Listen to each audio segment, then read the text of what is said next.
Hey, Christian. looks like we're live, and here we are on episode 4 of Wow. Already? yes, I know. Can you believe it? 4 episodes already.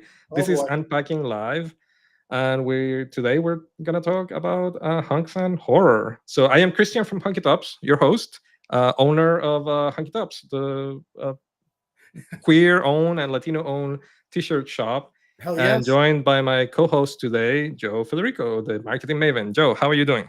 Good. I'm ready to talk horror, gore, gay, On all the everything. and all the good things for everybody and anybody who's joining in live, and for anybody and everybody that's joining in the replays. Yeah, don't hesitate to leave comments. We're always here to answer them, and yeah, let's dive in. So horror, why are we talking about horror today, Joe? Why are we talking about horror? You know what? I have loved horror my entire life. From reading R.L. Stein books, from Right. reading Anne Rice, being absolutely in love with, we're going to tag him, her son Christopher Rice. Uh, Oh, and I've interviewed him several times in the past. He's given me nice. inspiration for my books. He's more thriller, very queer, breaking into the romance, Mhm. the last few years. But horror, gay men just relate because we relate to the monsters, unfortunately, in the I stories think and so. on the Yeah. shows. And we are just unstoppable forces. I think that has a lot to do with that, to be perfectly honest. But also, I think that we relate to the survivors, right? Because we experience growing up a lot of this repression, and we survive, and a lot of especially like the older horror movies had a lot to do with that, right? A lot of people die in them, but there's always the final girl, Mhm. and there is a little bit of relationship to that as well. I Yeah, feel like yeah, we can definitely relate to that. I'm not has a a lot super to do fan. with trauma, Yes. Oh, yeah. True.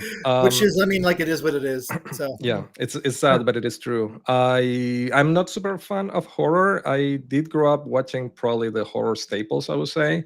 Um, I don't necessarily seek out horror, but it's not that I don't enjoy it, right? I'm not a particular fan, but I do watch it. Like we were talking earlier. Um, my husband is a little more squirmish, and he doesn't really like watching a lot of horror, so we don't, and we usually consume our media together, so we don't really watch a lot of horror. There's a specific subgenre, I guess, that we do watch, which is more like sci-fi, aliens, or what is it, the horizon, what Event Horizon, I guess. mhm. That type of horror, because it deals with more sci-fi aspects of it. But that being said, yeah, I grew up with some horror movies that really impacted my childhood worldview, and yeah, and I think I still think to this day I think about those movies often, more often than I should, I guess. I don't know. And they're fun. That's what originally drew me to the horror genre when I was in middle school. Was, I believe we spoke about this. Planning for this episode was Halloween. That is very queer coded. That was an awakening for me. Michael Myers is a sociopath, but he's a fucking hunk. And What's he up doesn't with that, dude? he I doesn't don't know. talk. Hi, shall we unpack that? I don't know, shall we? I don't know. So yeah, Michael Myers and Jason, right, from the Friday the Oh 13th man, movies. I Jason do a 2 lot is of a lot of gay sexy. men like feel attracted, or they think that, I don't know.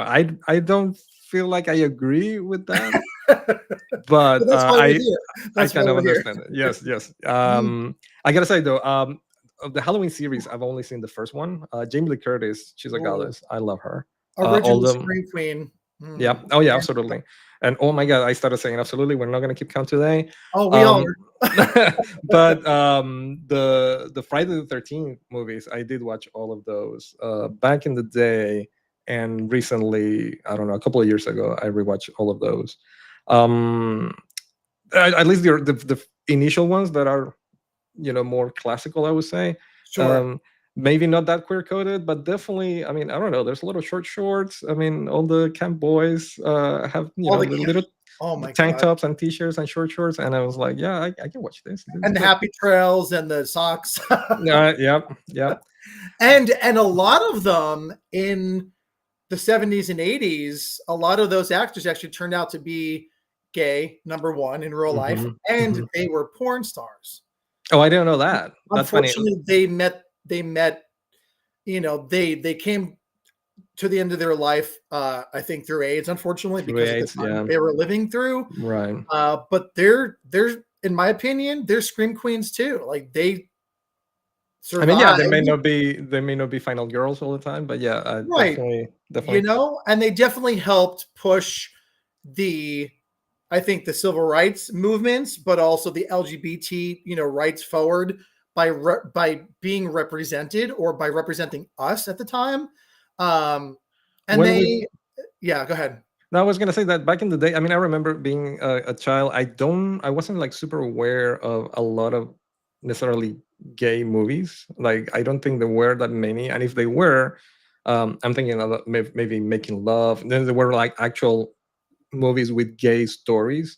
Yeah, Like, if there was I tons was of cheap living, too. Mhm. I was living in a very conservative country, right? So I feel like all of those movies, I couldn't watch them, right? My parents wouldn't let me watch them. But there was something about horror that, it kind of like went under the radar. Like, it's like kids watch horror movies, and that was kind of normal. So, Sure.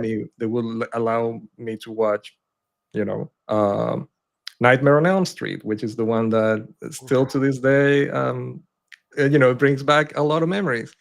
And yeah, I mean, especially, we talked about this, Nightmare 2, classic Nightmare 2, gay very movie. clear coded. Mhm. What is it called? Freddy's Revenge, probably, which is like a standard name for it.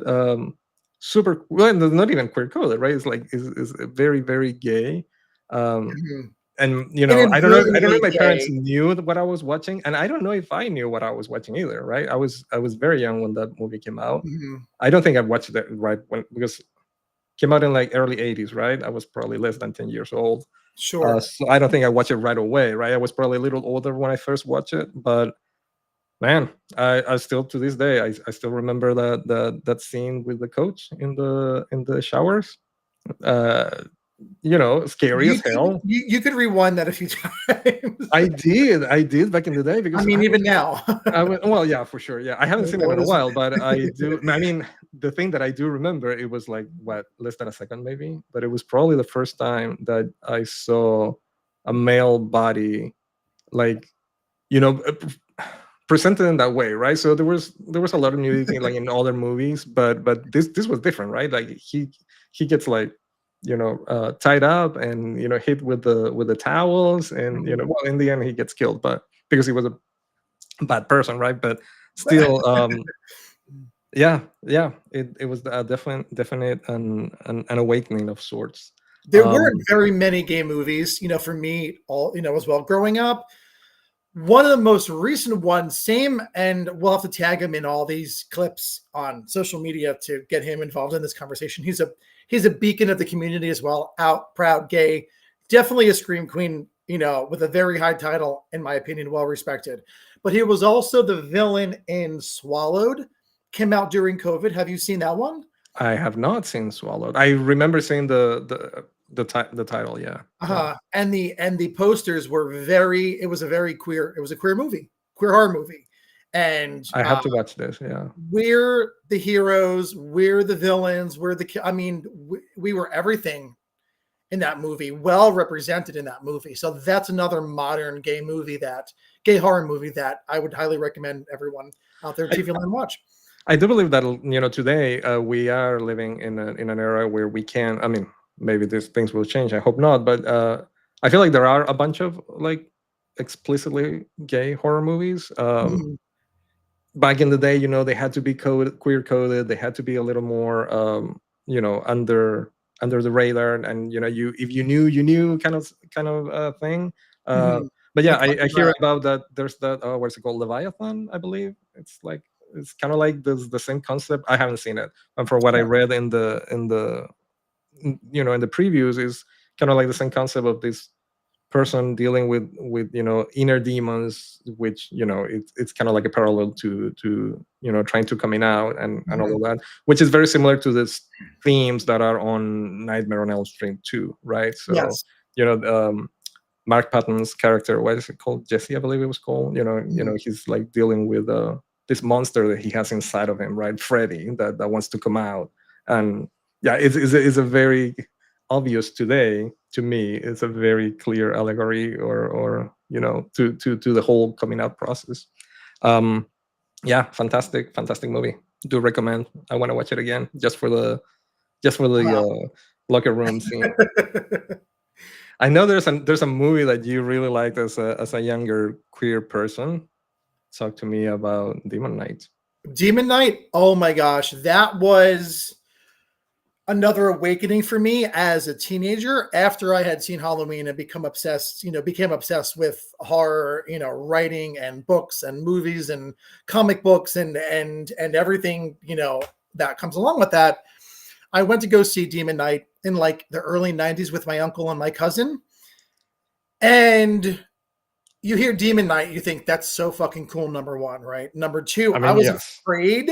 I was also I'm still kind of a scaredy cat, even though I write horror and smut myself, my other job. But I was afraid that people dressed up as demons would come out in the aisle and scare the shit out of me. And like, luckily, the entire time I was like, oh yeah, the edge of my seat. They didn't luckily do that because sometimes there's like the audience Like an interactive participation part, and yeah, yeah. well, there wasn't, thank God, because these demons were scary as shit. But Billy Zane in that movie was another major awakening for me because he was Yeah. gorgeous. He was the devil, He and but he still is, was, isn't he? Oh my god, he's still gorgeous. Yeah. but he's aging very well, by the way. So go Yeah. Google him right now and check out that movie. But um, Demon Knight was the storytelling, and because I was I'm a major fan of um, Tales from the Crypt, that entire Right. series, because like that was my bedtime story on a Saturday night. That was like you were dared to watch that movie, those shows at sleepovers, and like who would be the first one to be scared, and Right. so it definitely anchored my childhood and my love, secured my love for horror at that time in the 90s as well. So Yeah, and certainly, it didn't hurt that the bad guy was such a was such an sexy asshole. He daddy. was so gorgeous. He was like Demon Daddy, like just he was such a dick, but you're like that was kind of hot and still kind of is. I haven't seen this movie, but I do want to watch it. Highly I recommend. the little what is it called, the keeper? What is the name of the The character from oh, Tales of the Crypt? the Crypt Keeper. The So Crypt Keeper. it Yes. was like a movie within a movie. It was like, Yes. Oh, yes, yes, yes. where he's on Hollywood. He finally made it to Hollywood after being on a show for so long, and then he comes out with these like showgirls and feathers, and he was this animatronic dead guy it that came out, and it always freaked me out a little bit, that character. That's why I he don't always really freaked my like the. sister out, so I always scared her by showing her clips. It's just Um, the way it looks. This dead body, right? It really freaks me out. I don't appreciate it, but I definitely oh man, I appreciate the artistry. I mean, animatronics is a thing that we don't do anymore, and we should definitely bring back. but in the horror genre, um, they are getting better. They're reverting back to how they used to do things with their special effects. It's more That's of good. the practical effects than Hmm. the CGI or the AI, and I'm really appreciating that in horror these days. Yeah, That's I almost said absolutely. That's the way. That's absolutely. the way to way. That's the way to go. Yeah. Demon daddies or hot bad guys. I mean, we mentioned Jason, but I definitely we talked about it a little bit earlier as well. For me, I don't remember. I'm so bad with names, but Fright Night, right? The original Fright Night, Hmm. also back in the '80s, right? It was That's definitely an '80s movie. That was in the 80s. Um, Yeah. Mhm. it has so many elements, right, that really made an impact in my life, because yes, again, we have like a super hot daddy vampire in this case, This new neighbor comes into town. Right, and this And the young kid that the main the protagonist of the movie, right? Like he spies on him like through this he's window, interested in like who lives next door. right? And And then he's got this like vampire lover. They are it's clearly queer coded. well, yeah, he These has vampire neighbors. his roommate or whatever, right? Which is Yeah. he lives with a man, but His he makes roommate. him Come on, yeah there's yeah. definitely Tony next door. But yeah, this kid Yeah. is obsessed with the neighbor, right? Yeah, Like looking at him, through the he's window. I curious. remember there's this scene where like he's smoking, I believe, or what is it? Or eating an apple. I can't remember, but there's something. I just like it looks like a longing look, right? Like, Yeah. and I was like, damn, this is. Yeah, I was like, I You wish I want had me the into your neighbor, right? skull, sir. Oh yeah. And Oh then yeah. we had evil Eddie. Is that was that his name? Eddie. I had a major crush on him too. Like the first time I watched that, only about maybe 10 years ago. Mhm. I discovered the Oh, okay, yeah. original Fright Night because there was a remake that came out that wasn't as Yeah, good with with Colin Colin Farrell. Farrell, which also daddy, but Sexy Daddy, but like you can't yeah, remake I'm these not the movies, same. Yeah, not no. the same. Mhm. So But yeah, Eddie Evil Eddie. returns, yeah. Yeah, so that was I vaguely remember. I don't remember like the character before he turns. But yeah, he was also kind of like he was bullied, right? So it kind of makes you relate as a young queer person, right? It makes you relate to him, and then you know Vampire Daddy comes and saves him, and makes him cool because he turns into a vampire. Super Yeah. hot. I was like, damn, why? Super hot. There's something about, and I'm working on a vampire novel myself, a little, Oh, nice. shameless plug. But something about uh taking over, another person and giving them life, that can be taken many different ways in the queer community. From a very loving manner also to a very kinky, Yeah, that's manner. there's a lot of kink code in there as well, for Yeah, sure. Yeah. yeah, exactly. So, and then like giving another man like your life. There's just so many things we can unpack as far as vampirism is concerned. So So vampire I don't know how deep you stories. want to get into that. So vampire stories are definitely I mean there's starting with the traditional ones.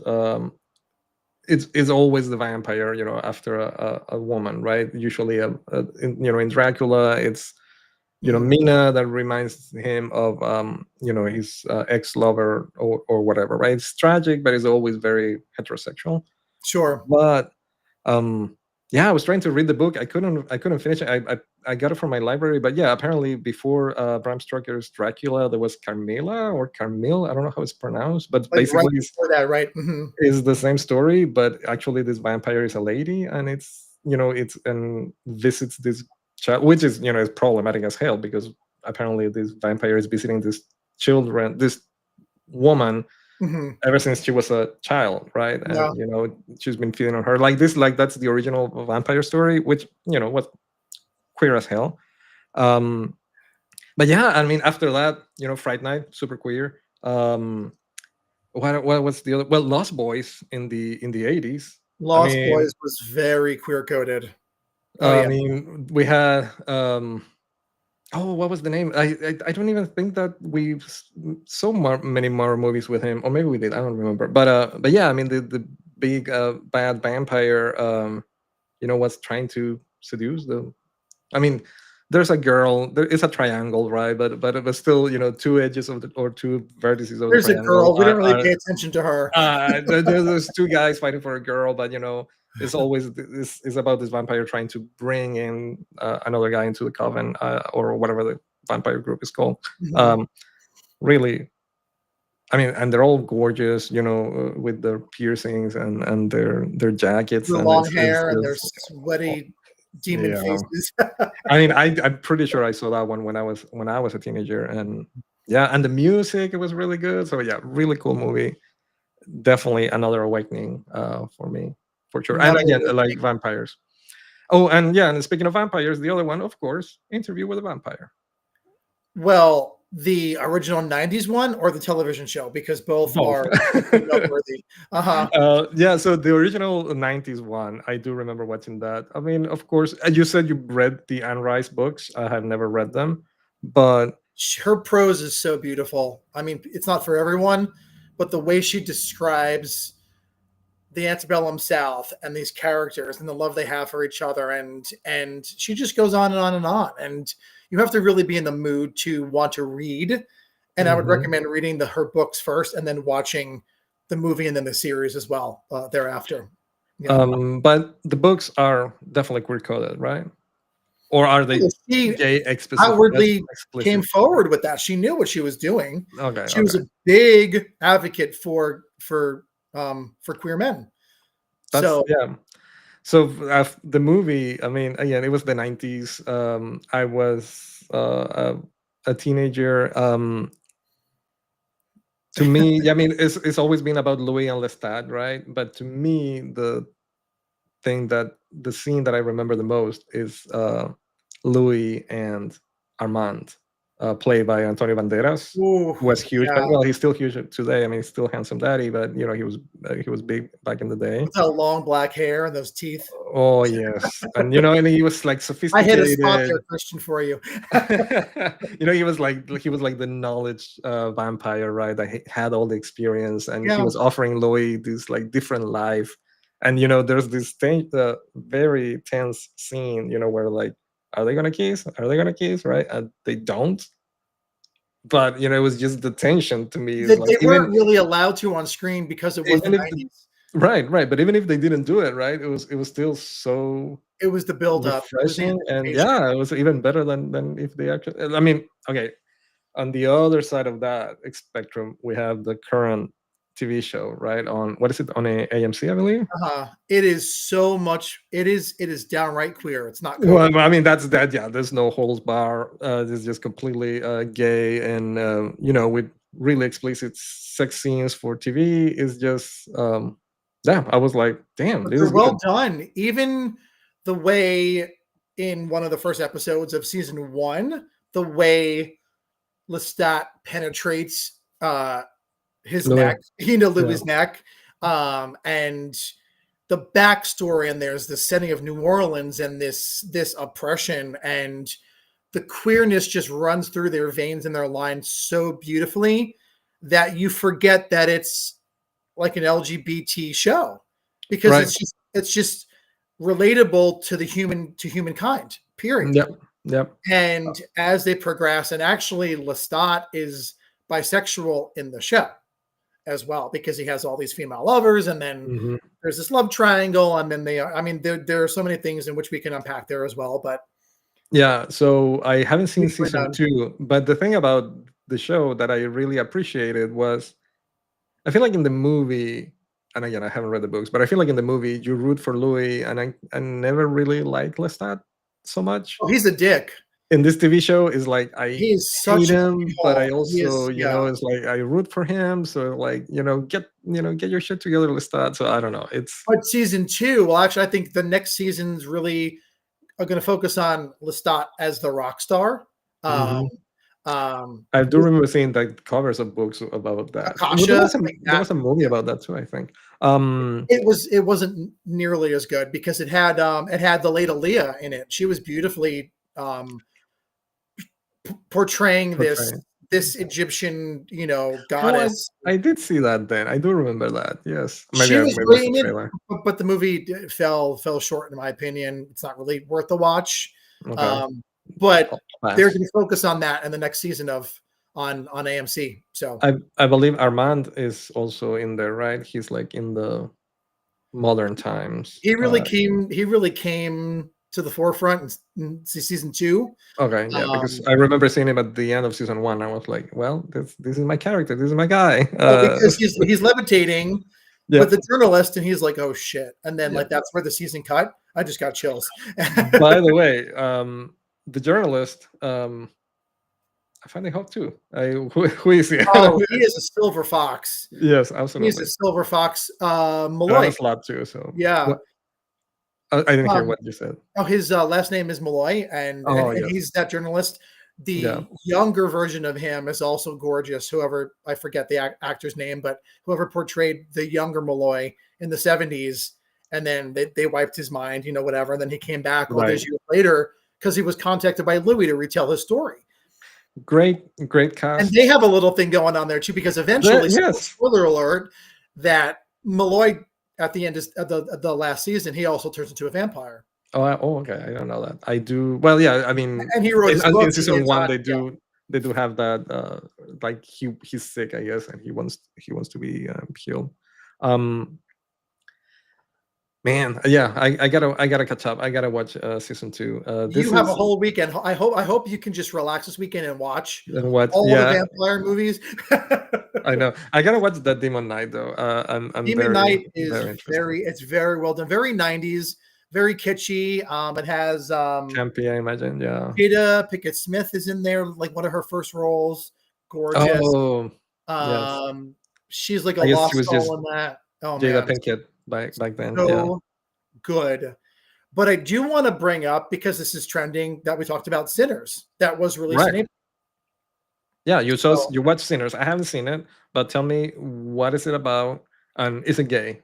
That's what I care about. you know what? That's actually interesting, and I've been racking my brain about this the past 2 days because we were planning the episode, and I watched the movie last weekend with my partner, and I've been listening to the soundtrack, being inspired by all of that to finish my vampire book, Mhm. because um, it's not gay, but there are two twins, brothers, that not only are they gorgeous African American men in the 30s, these two gangsters that are just two badasses, but I think it's relatable to the queer community, gay men, because of that longing to love another man, to be Mhm. respected by another man, to have that camaraderie within your community.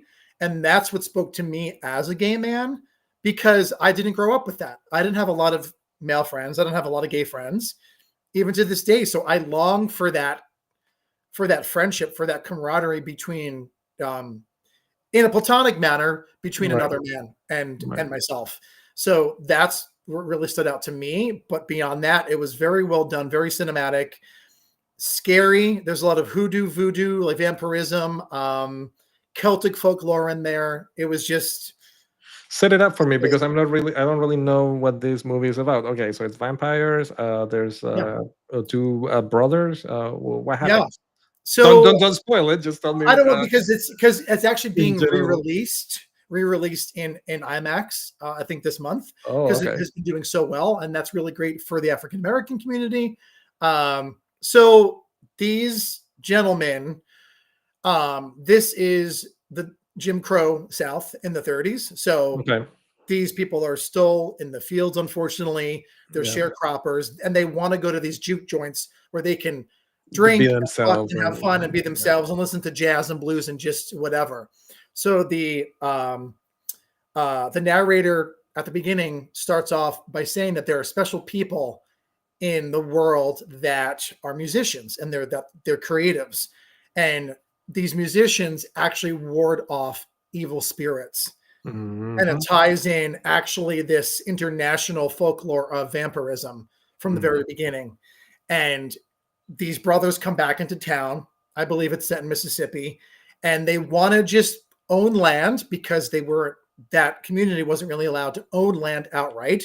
Mhm. And there's these two gangsters from Chicago. They have all this money. Then they come and they want to just allow their community to have fun, but they have to pull different people from different towns in order to pull this off.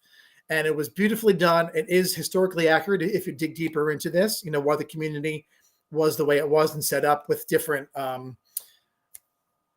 like livelihoods and stores, and just these small business owners came together to have this big party. And then a Celtic and Irish vampire shows up and Always ruining wreaks everything. havoc on what these two gorgeous black men were trying to attempt or accomplish. And then it just takes off from there. So Uh, Very important question: is this Celtic vampire hot? He's gorgeous. I think it was Jack O'Connell is the actor, like I'm a not Irish familiar. actor. I'm gonna have to Oh, Google him. chef's kiss. Just behind the scenes of him dancing Okay, are okay. just you need a few minutes to yourself just to watch this beautiful man dance. Um, Okay. but he's I'll check it so out. he does such a beautiful job. Um, I mean, they all do, but there's who do. There's something for everyone, and it's also historically accurate. So Sinners, definitely sinners, something to watch. Yeah, like I was saying, there's a bunch of like newer, perhaps on streaming, horror movies that are explicitly or even at least um, promoted as gay horror movies, right? So sure. we're living an era where we can actually have gay horror movies, which is great. But that I haven't really seen, and some of them might be problematic, so I don't really know. But I remember there's something called Them, which is apparently very gay or very queer, at least. Yeah, Um, and the other one that people were talking about is I Saw the TV Glow, which brings me back to like Poltergeist, which is not. very queer. I don't know if Poltergeist was that queer, but I Saw the TV Glow apparently is a gay movie, so It is. or at least like an LGBTQ plus movie. So definitely we have choices nowadays, and not as As it it's should not be. as vast. As No, it yeah, should be. absolutely. I keep You saying know, it's not as bad it is as in it there. was in when we were younger. However, I gotta say, I mean, there's still some of like there's something romantic about that. Discovering yourself or feeling relating to something like you did in Sinners, right? Like even though it's not a gay movie, you still are able to like find the queer like prism or aspect of the And the movie that, deeper and you relate to it and you like decode it in a way that makes sense to you. I think that's really important for our community. It was important for us growing up, and I'm glad that young queers today have actually much better role models than we did back in the day. But there's this you can still find all of these little pieces of and I personally find that a little more exciting, right? When you see this little queerness in something that is not supposed to be queer, right? It's like is we not are supposed to be, but we read we're into it. like taking spaces, right? And being in places we were previously not allowed, maybe. But we're longing for it too. I mean, Right. every creator out there listening and watching, come forth and just speak your truth because art should be disruptive, and that's what these movies as well, I believe, do for our community, and It's they disrupt the norm. and we are living right now at a moment in history in this country where people are trying to silence us again, right? Social media, we talked about this, politics, uh, you know, we're coming on to the other side. I feel like I was having this conversation with my husband. We when we grow up, LGBTQ rights weren't at a great place. We made advancements, but now we're like losing ground again. So we have to be visible. We have to take space. We have to stick together. We have to support each other, and yeah, tell our stories. Mark Patton, right, the guy from Nightmare on Elm Street 2. He's very vocal about knowing your history and know where the what happened to him in particular, but what happened during the AIDS epidemic, and Sure. and homophobia in Hollywood. And there's so many things that we kind of forget and take for granted, but now that, like I said, we're going backwards, it feels like we need to remember where we come from, so we keep going forward, and we have to tell our stories. And even if that's talking about game by bonfires then that turned us on when we were children, or kids or young teenagers, is still valid, right? And these are conversations that we Absolutely. should have and regardless. and also for the queer men out there, that relate to vampires, and I've spoken about this in many different podcasts. I believe we were going to share some queer podcasts. Yes, yes. So this particular unpacking is about everything, right? But I know there We're are a bunch unpacking of a lot on this episode. I know there's a bunch of like podcasts that are specific about queer horror, because again, the LGBTQ community relates to horror so much. I'm not a very good podcast listener, but I know you know a few. So yeah, you I had some do. recommendations. Yeah. Yeah, so one that I was on was the Ivory Tower Boiler Room, and that's with Andrew Rimby. I want to shout him out. Still producing his podcast, a big inspiration. I've been friends with him for a few years. We talked about like American Horror Story Coven on one of the episodes, and vampires, and how the queer community is attracted to vampires because we have that Peter Pan syndrome where we want Hmm. to be young forever, especially as young True. queer men coming out. So that's a great podcast. Please check it out, download, connect with him on social media. What's the name again? Ivory. Ivory Tower Boiler Room. I don't. So, Okay. so he's all over. Just Google Andrew Rimby and his podcast name. He'll pop up, and everything. All his platforms will pop up at the same time. There is Talk Scary to Me, and those are the two girls from the Halloween movies. Oh. I think they're bisexual. They're very attractive, and they like intertwine love, sex, and horror as well as Hollywood into their Right. podcast. The way it should be. They're the way it should be because horror is definitely queer, but they do a great job. The Eric Fright Show. I'm not sure if he's still producing his podcast, but I want to call him out. He does all things horror and gay on his podcast, and that's his personality is Eric Fright. And the Horror Queers also do an amazing job with their podcasts. Awesome. So yeah, plenty of podcasts to listen to download, and yeah, to feel part of a community that loves horror, that gets together and watches movies. I love it. And just have fun with it. Horror should be fun too. A little scary, a little spooky, a little sexy, and then just I think that's inspiring too. So Certainly. Joe, this has been great. It's I wish we had more time. Always. I know. I wish we did, but I certainly enjoyed it. We unpacked a lot. We have work to do. We have plenty of movies to watch. So so that's great. And I guess we'll get together again in a couple of weeks. We Oh don't yeah, really know what we're 2 going to weeks talk we'll be about, back. but we'll find out. So to people listening right now, or in the replays, if you have ideas of things that you want us to discuss, don't hesitate to leave comments, send messages. Oh yeah, before we go, Joe, where can people find you? Yeah, so find me namely on Instagram, and that's Joseph A. Federico. And you can call or text me directly to talk about Hunky Tops or Unpacking the Closet, or for a free 20-minute marketing consultation. We can just be girlfriends and chat, but call me or text directly 973-289-3517. It is really me behind the business and behind the shirts, with Christian, of course, and we'll hopefully talk soon. Okay, well, and if you need to hear more about t-shirts, or if you want to get your own t-shirts, go to hunkytops.com. If you want to chat with me, you can just hit the contact button there on the website, or on any of the social media. If you talk to Hunky Tops on Blue Sky or Instagram or Facebook, it's on me, or even here on YouTube. So yeah, we can chat, or you can email me, Christian at hunkytops.store. And he'll answer. He's really good at that. I'll answer. I promise to answer in 24 hours. Yes, that's my goal. All right, my friend and listeners, it's been great. We'll reconvene. Everyone stay spooky. Yes, stay spooky, stay hunky.